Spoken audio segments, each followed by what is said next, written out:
Hello student, आप सभी लोगों का महादेव जी के क्लास में स्वागत करता हूं। आज हम आपको पढ़ाने वाले हैं उत्तरकालीन मुगल शासक के बारे में बताने जा रहा हूं। किसके बारे में बताने जा रहा हूं? उत्तरकालीन। चलिए आइए देखते हैं। उत्तरकालीन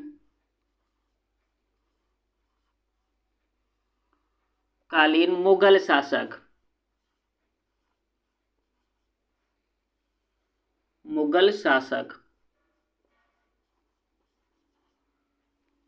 ठीक है, चलिए आइए थोड़ा इसके बारे में आप जान लीजिए। ठीक है, चलिए हम बात करने जा रहे हैं औरंगजेब की मृत्यु के बाद के मुगल शासकों के बारे में हम चर्चा करने जा रहे हैं। चलिए आइए, ये क्या है हमारा? ये हमारा भारत है। ठीक है, यहां पे क्या है? अहमदनगर है। अहमदनगर, ठीक, ये यहां पे अहमदनगर है। और औरंगजेब की मृत्यु कहां हुई थी? अहमदनगर में अचानक हुई थी। कब हुई थी? चलिए आइए, अहमदनगर। यहां पे क्या हुआ था? औरंगजेब की 3 मार्च 1707 3 मार्च 1707 को औरंगजेब की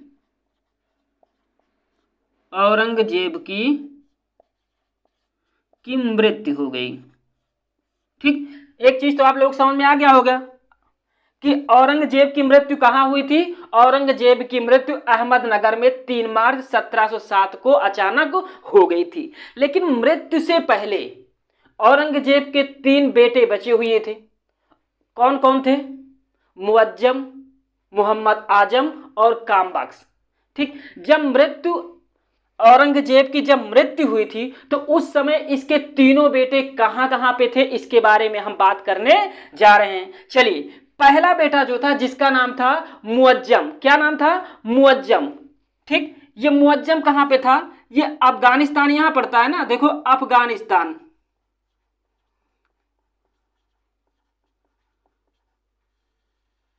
अफगानिस्तान के जमरूद नामक स्थान पर। कहां पे? अफगानिस्तान के जमरूद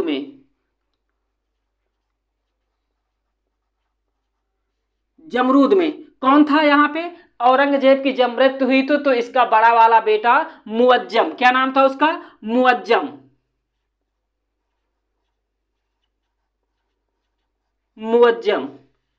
ये औरंगजेब का बड़ा बेटा था।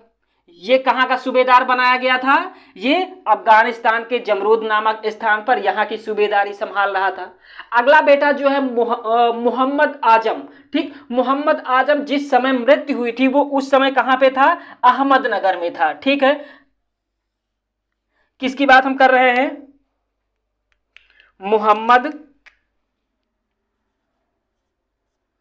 मोहम्मद आजम की बात कर रहा हूं मैं। ये भी एक बेटा था। मृत्यु के समय ये कहां पे था? ये अहमदनगर में ही था। ठीक है, कहां पे था? मृत्यु के समय अहमदनगर में था। और इसका जो तीसरा बेटा था जिसका नाम था कामबख्श। तीसरे बेटे का नाम क्या था? कामबख्श। ठीक, यहां क्या पड़ता है? बीजापुर। तीसरा बेटा जो था कामबख्श यहीं पे था। अब इसके 3 बचे हुए तीनों बेटे थे। ठीक है, तीनों अलग अलग जगह की सूबेदारी संभाल रहे थे। जब अचानक इन तीनों को यह पता चला कि हमारे पिताजी की मृत्यु हो गई है तो तीनों गद्दी हड़पने के लिए सीधा कहां के लिए चल दिए? दिल्ली के लिए चल दिए। लेकिन औरंगजेब शातिर तो था ही, इसको पता पहले से ही था कि अगर उत्तराधिकार का युद्ध से अपने पुत्रों को हमें बचाना है तो इसके पहले ही हम अपने पुत्रों के लिए अलग अलग की सूबेदारी, अलग अलग सूबा जो है उनके नाम पहले से ही हम वसीयत कर देते हैं। ठीक, तो मुअज्जम बड़ा बेटा था तो मुअज्जम को क्या दिया कि यहां पे दिल्ली पड़ता है, यहां पे दिल्ली पड़ता है। दिल्ली के आसपास के जो 12 सूबे थे, 12 सूबे और प्लस राजधानी दिल्ली, ये किसको वसीयत में करके गए थे? मुअज्जम की वसीयत में कर दिया था। ठीक, दूसरा बेटा कौन था? दूसरा बेटा इनका था मोहम्मद आजम। मोहम्मद आजम को आगरा हो गया, दिल्ली हो गया, सॉरी आगरा हो गया, मालवा हो गया, गुजरात हो गया। आगरा, दक्कन, मालवा, गुजरात, मतलब हम ये कह सकते हैं कि जो यहां का क्षेत्र था, ये पूरा ये आगरा का जितना लाल से है, पूरा गुजरात वगैरह, ये यहाँ की जो जिम्मेदारी थी, ये यहाँ की जो सूबे की जिम्मेदारी थी, ये इन्होंने अपने दूसरे पुत्र मोहम्मद आजम को सौंप के गए थे। मोहम्मद आजम को सौंप दिया था कि कोई भी आपस में उत्तराधिकार का युद्ध नहीं करेगा, मेरे मृत्यु के बाद यहाँ की जिम्मेदारी ये लोग संभालेंगे। इसका जो तीसरा बेटा कामबख्श था, कामबख्श को भी इसने क्या किया कि इसको बीजापुर, हैदराबाद, ठीक, यहाँ के जो सूबे थे इसको सौंप के चले गए थे। मतलब बीजापुर, ठीक, यहीं पे हैदराबाद पड़ता है, हैदराबाद, ये यहाँ की जो जिम्मेदारी थी, ठीक, अपने छोटे बेटे कामबख्श को दे दिया था कि आप लोग पूरे जहाँ जहाँ पे मुगल शासकों का कब्जा है वहाँ की जिम्मेदारी, बड़ा बेटा दिल्ली सहित इधर की जिम्मेदारी संभालेगा, दूसरा बेटा मोहम्मद आजम इधर गुजरात, मालवा, आगरा यहाँ की जिम्मेदारी संभालेगा, ठीक, और तीसरा बेटा जो कामबख्श है वो बीजापुर और हैदराबाद की जिम्मेदारी संभालेगा। तो औरंगजेब यही समझता था कि अगर हमारी मृत्यु हो गई और हमने अपनी विरासत को ऐसे ही छोड़ दिया, अगर विरासत को हमने ऐसे छोड़ दिया तो हमारे जो बचे हुए बेटे हैं ना, वो उत्तराधिकार के उसमें लड़ करके अपने आप को समाप्त कर लेंगे और कोई अगला शासक आकर के बन जाएगा। इसीलिए औरंगजेब ने मरने से पहले अपने बचे हुए बेटों के नाम इन्होंने वसीयत कर दिया था कि यहाँ की जिम्मेदारी ये मेरे बेटे संभालेंगे, ठीक। लेकिन बात यहाँ पे कुछ और ही हो जाती है। जो मुअज्जम था, ठीक, जो मुअज्जम था, मुअज्जम क्या किया कि चल दिया यहां से अपनी सेना लेकर के, और लाहौर के पास जैसे ही पहुंचे, ये क्या पड़ता है, लाहौर के पास पहुंच करके मुअज्जम ने यहां पे बादशाह की उपाधि धारण किया और अपने आप को शासक घोषित कर दिया, ठीक। कहां पे, लाहौर के पास बादशाह की उपाधि धारण किया, उपाधि, और यहीं पे शासक खुद को घोषित किया, ठीक। यहीं पे क्या किया, और उसके बाद अपनी सेना लेकर के आगे बढ़ गया। अब जब ये यहां पे पहुंचा तो इसकी मुलाकात किससे होती है, मोहम्मद आजम से होती है। कहां पे, मोहम्मद आजम से होती है, जो दिल्ली के पास में, ठीक, आगरा के पास में जजाऊ नामक स्थान पर, ठीक। आगरा के पास, आगरा कहां पड़ता है, ये यहीं पड़ता है, यहीं पे जजाऊ नामक स्थान होता है यहाँ पे, ठीक। यहीं पे मोहम्मद आजम और मुअज्जम के बीच में, दोनों के बीच में युद्ध होता है, ठीक। कब होता है, इसी को क्या नाम देते हैं, जजाऊ का युद्ध। क्या नाम दिए, जजाऊ का युद्ध। ये यहां पे जजाऊ का युद्ध,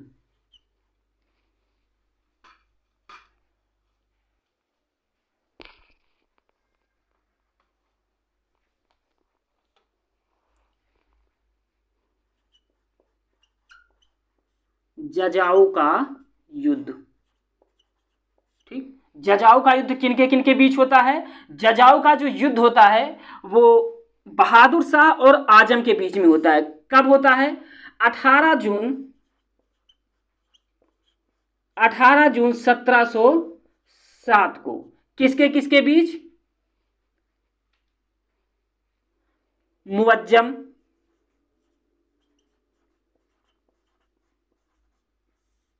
प्लस मोहम्मद आजम के बीच होता है, ठीक। अब जो मुअज्जम थे ना, मुअज्जम ने लाहौर के पास अपने आप को बादशाह घोषित करने के बाद इन्होंने अपना नाम बदल करके क्या रख दिया, बहादुर शाह। क्या रखा, बहादुर शाह। इन्होंने अपना नाम क्या रख लिया, बहादुर शाह प्रथम रख लिया, ठीक। अब जजाऊ के युद्ध में मुअज्जम ने मोहम्मद आजम को बुरी तरीके से पराजित किया और इनके साथ साथ इनके जो दो पुत्र थे,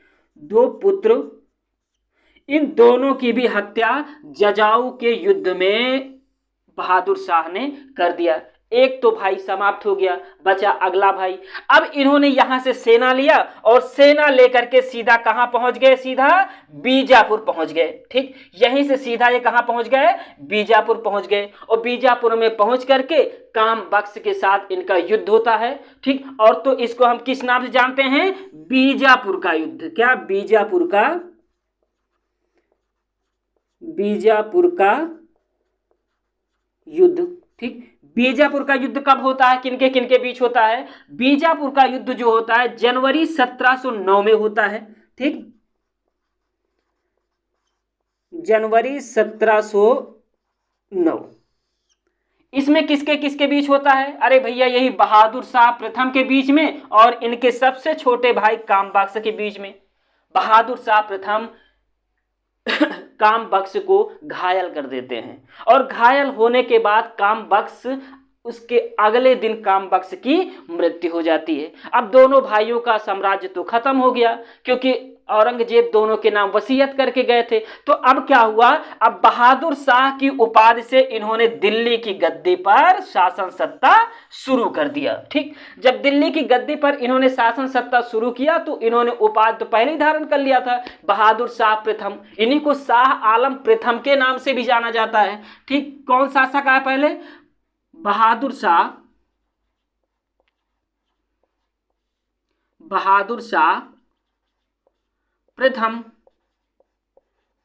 ठीक, इन्हीं को शाह आलम प्रथम के नाम से भी जाना जाता है।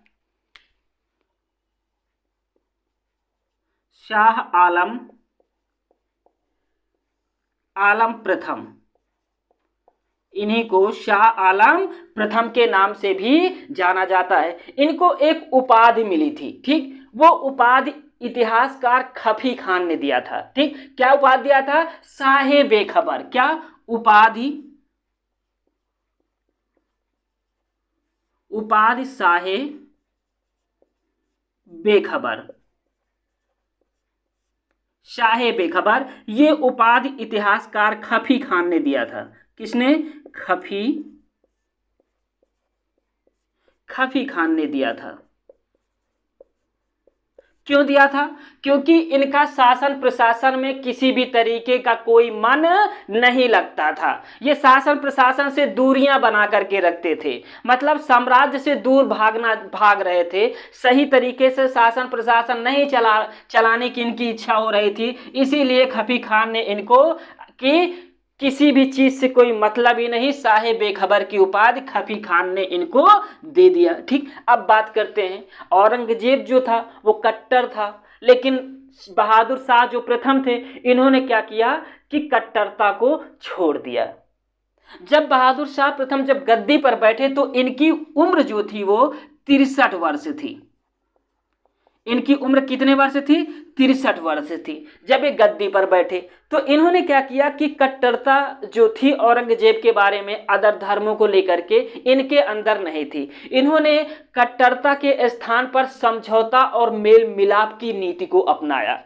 इनका मानना था कि इसमें कुछ रखा है नहीं, जो अलग राजा महाराजा हैं, राजपूत हैं, मराठे हैं, सिख हैं, इनसे इन्होंने समझौते का प्रयास करना शुरू किया। तो इन्होंने सबसे पहला जो समझौता किया राजपूतों के साथ किया। राजपूत कहाँ पे थे उस समय, इन क्षेत्रों में राजस्थान, गुजरात, ठीक, यहाँ सकल हरियाणा, यहाँ सकल राजपूत रहते थे। ठीक, राजपूत तो पूरे भारत में थे, लेकिन कुछ क्षेत्र इनके विशेष थे, जैसे मारवाड़ हो गया, आमेर हो गया, यहाँ सकल राजपूतों की संख्या ज्यादा थी। चलिए हम बात करेंगे मेवाड़, आमेर के बारे में। आमेर और मारवाड़, इनकी दो हिस्ट्री मिलती है बहादुर शाह प्रथम के समय में। ठीक, इन्होंने क्या किया कि जो मारवाड़ के जो इन्होंने आमेर के जो राजा थे,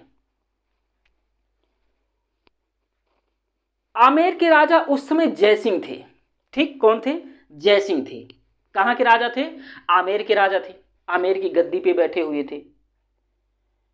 इन्होंने क्या किया कि राजा जयसिंह को हटा दिया। ठीक, आमेर,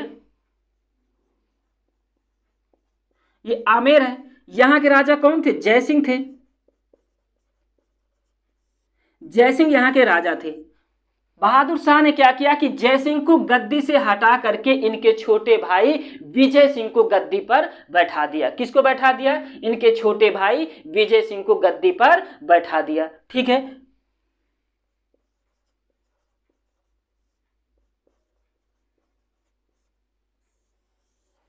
इनके छोटे भाई विजय सिंह को गद्दी पर बैठा दिया।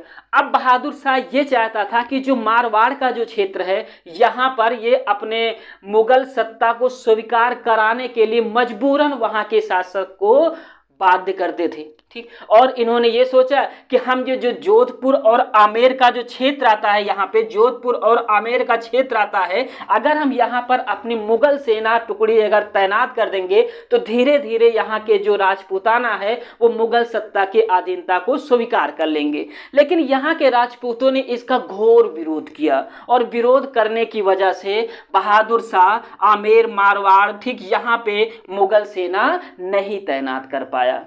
ठीक, तो राजपूतों के प्रति इसका इतना है। अब हम बात करेंगे मराठों के प्रति इसकी नीति क्या थी। ठीक, मराठों के प्रति ये सोचता था कि पहली बात तो बहादुर शाह जो था ये मराठों के प्रति सोचता था कि जो साहू थे उस समय, साहू कोई राजा ही नहीं मानता था, कहता साहू कोई राजा वाजा नहीं थे। इसने क्या किया कि ताराबाई और साहू को आपस में लड़ाने का कार्य किया। ये चाहता था कि अगर हम साहू को जेल से रिहा कर देंगे तो ताराबाई और साहू के बीच की जो लड़ाइयां हैं वो और चरम पर पहुंच जाएंगी और उसके बाद धीरे धीरे दोनों ही सत्ता आपस में मिलकर के लड़के समाप्त हो जाएंगी। मराठों के प्रति इसकी ये नीति थी। ठीक, मराठों के लिए इसने ये कहा कि हम दक्कन की सरदेशमुखी तुमको दे देते हैं, लेकिन चौथ वसूलने का कार्य हम आपको नहीं देंगे, चौथ वसूलने का अधिकार हम आपको नहीं देंगे। अच्छा, सरदेशमुखी क्या चीज थी? सरदेशमुखी जो होती थी ये बगल के देशों से वसूल किया जाता था, बगल के राज्यों से वसूल, किसी दूसरे शासक के क्षेत्रों से वसूल किया जाता था। ये जो सरदेशमुखी होता था, इसका जो पैसा आता था वो पैसे को मराठा लोग सेना शक्ति बढ़ाने में लगाते थे। चौथ क्या चीज था? चौथ ये था कि 1/4 और 1/10, सरदेशमुखी 1/10 मिलता था और चौथ जो होता था 1/4 मिलता था। इसलिए मिलता था कि हम पड़ोसी राज्य की सहायता कर सकें, मतलब कोई विदेशी कोई बाहरी आक्रमण उन पे अटैक ना कर सके। और अगर हम खुद आप पे अटैक करेंगे, अगर आप हमें चौथ नहीं देंगे तो हम खुद आप पे अटैक करके आपको परेशान करेंगे, अगर आप हमें चौथ देते रहेंगे तो हम आप पे अटैक कभी नहीं करेंगे। ये हाल इनके मराठों के प्रति थे बहादुर शाह की। इन्होंने सिखों के प्रति भी अपना रणनीति अपनाई। ठीक, किसके प्रति?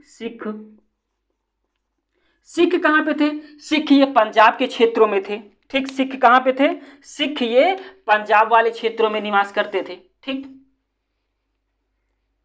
बहादुर शाह ने गुरु गोविंद सिंह से संधि कर लिया था थक हार करके और विद्रोह को शांत कर दिया था, क्योंकि वो जानता था कि सिखों के प्रति हमें गलत तरीके से रणनीति अपनाना सही नहीं होगा, इसीलिए हम गुरु गोविंद सिंह से संधि कर लेते हैं। लेकिन कुछ समय बाद जब गुरु गोविंद सिंह की मृत्यु हो गई, तब उन्हीं का एक शिष्य बंदा बहादुर ने आगे चल के अपना नेतृत्व संभाल लिया सिखों का। उसने जो मुगल कालीन बहादुर शाह और इसके पहले औरंगजेब जो सिखों के क्षेत्रों को जो जीते थे, बंदा बहादुर ने सतलज और यमुना नदी के बीचों के भूभागों को पूरी तरीके से फिर से अर्जित कर लिया। जब ये सब देख करके बहादुर शाह प्रथम ने क्या किया कि सिखों के प्रति इसने खाली दमनात्मक का रूप अपनाया और किसी के प्रति, राजपूत, मराठा, बुंदेला, जाट, इन सब के प्रति इसने शांति और मेल मिलाप की रणनीति अपनाई थी। ठीक, सिखों के प्रति तो इसने क्या किया कि दमनात्मक तरीके से इनके प्रति रणनीति अपनाई। क्यों? क्योंकि बंदा बहादुर ने खुले आम विद्रोह कर रहा था और इसके पहले के जो शासक थे यमुना और सतलज के बीच के भूभागों को जो जीत लिए थे, बंदा बहादुर ने फिर से उसको अपने अधीन कर लिया था। यही हाल बहादुर शाह प्रथम ने बुंदेला सरदार छत्रपाल से भी मेल मिलाप कर लिया। कि भैया आइए, लड़ाई झगड़ा में कुछ नहीं है, मेल मिलाप ही कर लेते हैं। जाट सरदार चूड़ामल से भी इसने मेल मिलाप कर लिया था, ठीक है।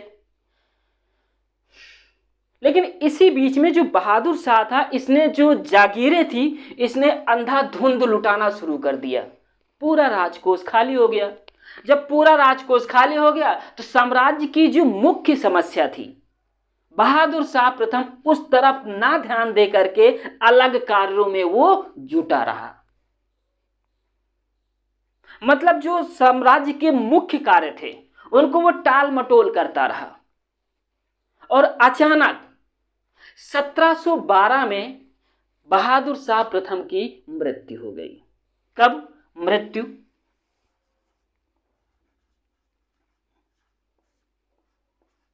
1712 में बहादुर शाह की अचानक मृत्यु हो गई। अब फिर बहादुर शाह के 4 बेटे थे। कितने बेटे थे? 4 बेटे थे, ठीक। इसके 4 बेटे थे। पहले बेटे का नाम क्या था? जहांदर शाह। जहांदर शाह। दूसरे बेटे का क्या नाम था? अजीम उस्सान।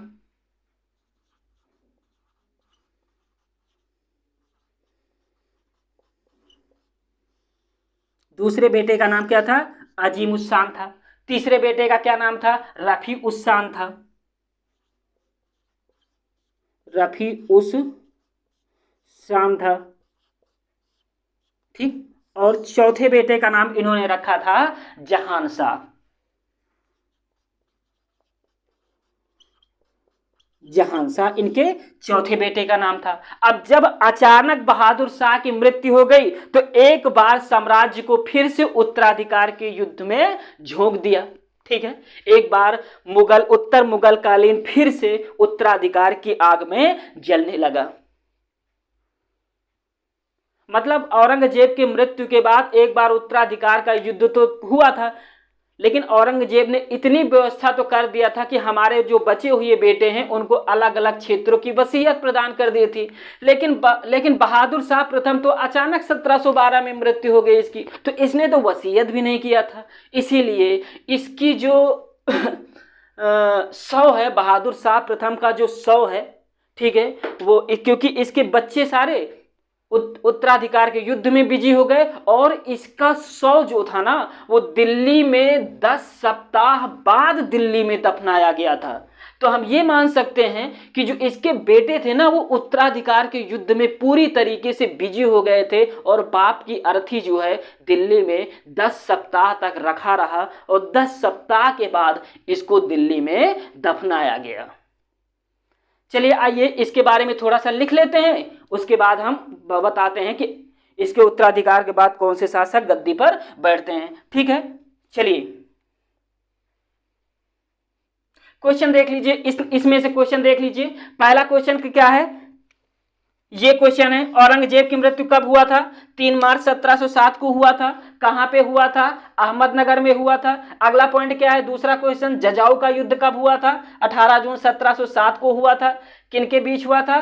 बहादुर शाह जो मुअज्जम था, जो लाहौर के समय में अपने आप को बादशाह घोषित करके बहादुर शाह प्रथम की उपाधि धारण किया था, इसके और इसके छोटे भाई मुअज्जम के बीच में हुआ था। जजाऊ का युद्ध कब?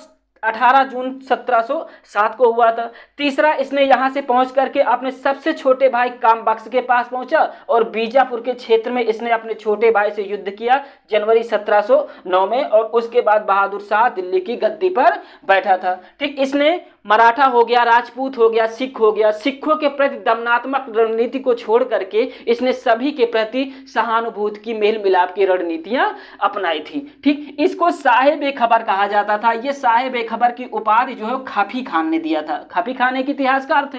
इसको साहिब खबर इसलिए कहा था क्योंकि इसका शासन प्रशासन पूरा निठल्ले टाइप का था। मतलब इसका कोई भी ज्यादा शासन प्रशासन में मन नहीं लगता था, इसीलिए खफी खान ने इसको साहिब खबर की उपाधि दिया था। इसी को हम शाह आलम प्रथम के नाम से भी जानते हैं। किसको? बहादुर शाह प्रथम को। तो पहला पॉइंट, इस बहादुर शाह प्रथम की उपाधि क्या थी? साहेब ए खबर। किसने दिया था? इतिहासकार खफी खान ने।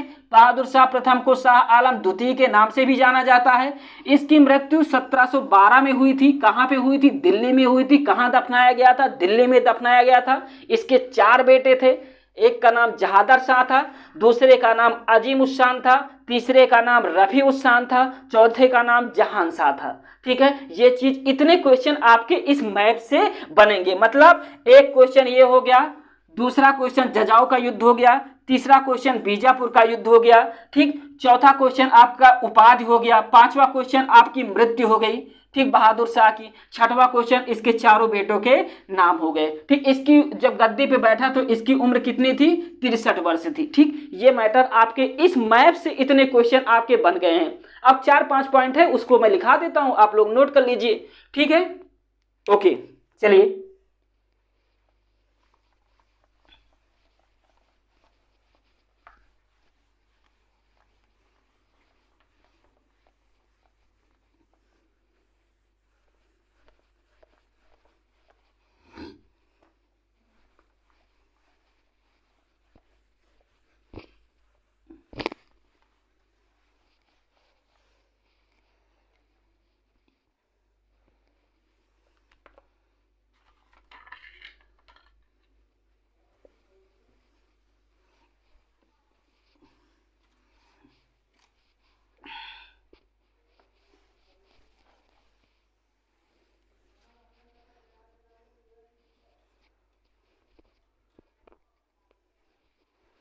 चलिए, इसको नोट कर लिया जाए। 4-5 पॉइंट है जो आपके एग्जाम के बेस से इंपॉर्टेंट है, और नोट करना भी इसको जरूरी है, क्योंकि एग्जाम में आपके पूछे जाते हैं। चलिए आइए देखते हैं हमारा पहला पॉइंट क्या है। ठीक, बहादुर शाह प्रथम। ठीक है,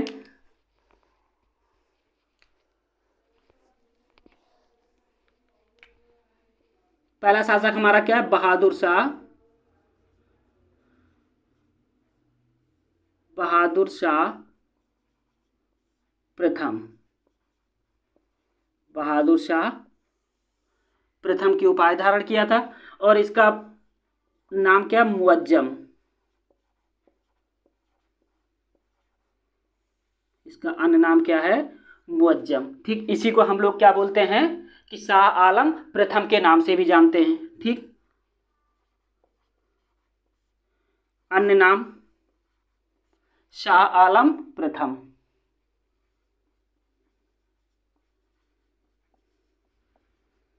शाह आलम प्रथम के नाम से भी हम इसी को जानते हैं। ठीक, चलिए आइए देखते हैं इसका जो कार्यकाल था।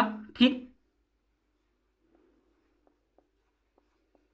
कार्यकाल, इसका कार्यकाल कब से कब तक था? 1707 से कब मृत्यु हुई थी? 12 में इसकी मृत्यु हो गई थी अचानक। ठीक, चलिए आइए कुछ पॉइंट नोट कर लीजिए। पहला पॉइंट हमारा क्या है? बहादुर शाह प्रथम। बहादुर शाह प्रथम। बहादुर शाह प्रथम उत्तराधिकार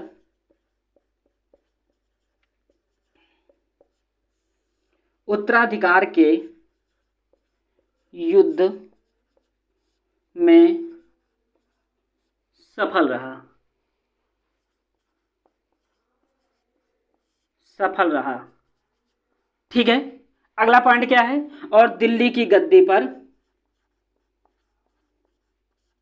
और दिल्ली के गद्दी पर बैठा। ठीक है, चलिए अगला पॉइंट क्या है? उत्तराधिकार के युद्ध में कौन सफल रहा? मुअज्जम सफल रहा। अगला पॉइंट हमारा ये है कि बहादुर शाह योग्य और विद्वान था। बहादुर शाह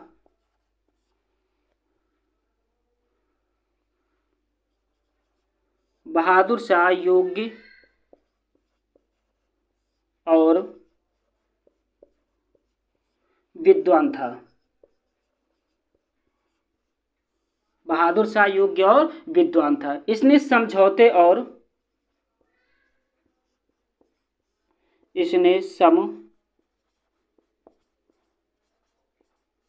समझौते और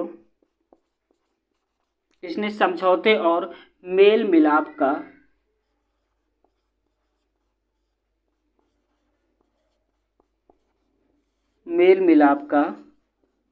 अनुसरण किया।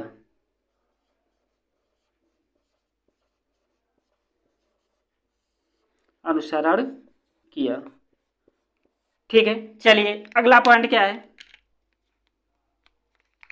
अगला पॉइंट हमारा ये है कि इसने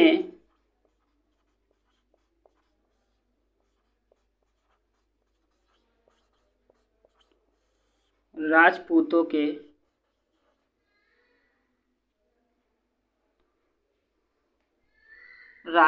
पर अधिक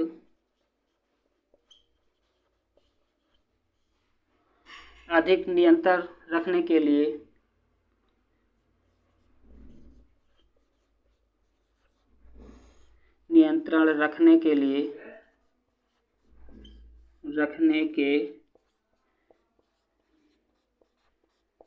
राजपूतों पर अधिक नियंत्रण रखने के लिए, ठीक,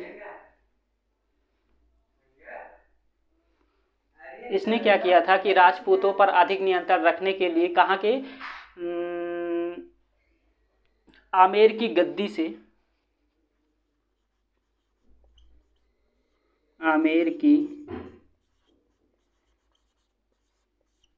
से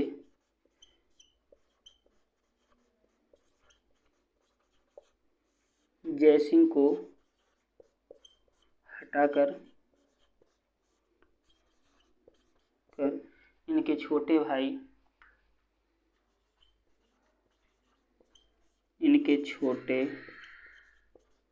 भाई विजय सिंह को बैठाया गया।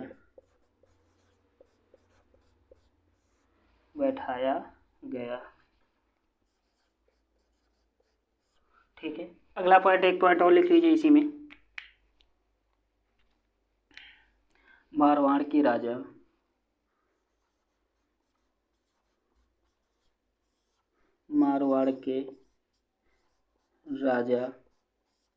को मुगल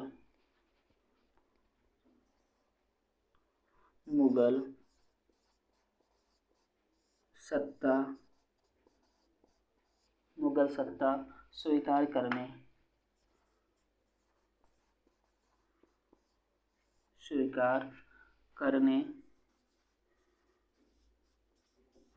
के लिए बाध्य किया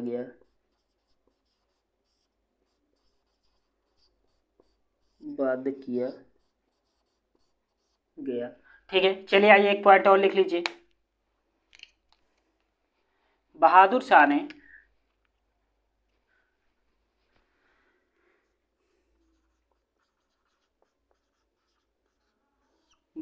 शाह प्रथम ने मराठों को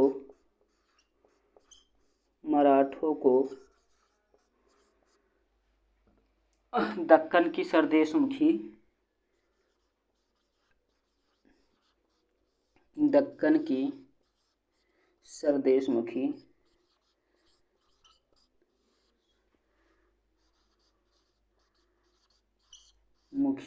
तो दी, लेकिन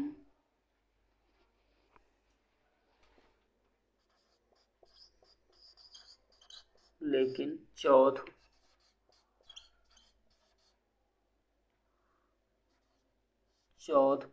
वसूलने का अधिकार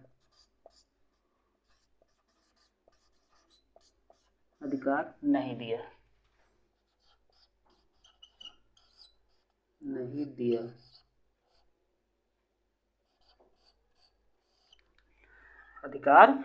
दिया। चलिए आइए एक पॉइंट और। इसने सिखों के प्रति दमनात्मक की नीति अपनाई। किसके प्रति इसने दमनात्मक की नीति अपनाई? सिखों के प्रति इसने दमनात्मक की नीति अपनाई। ठीक है।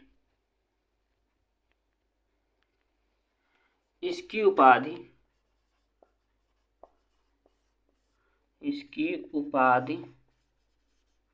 साहे बेखबर थी।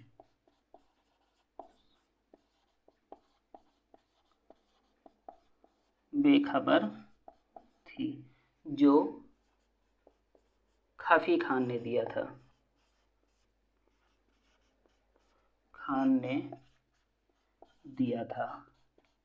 ठीक, ये भी पॉइंट आपके एग्जाम के बेस से इंपॉर्टेंट है। ठीक, इसकी मृत्यु 1712 में अचानक हो गई थी।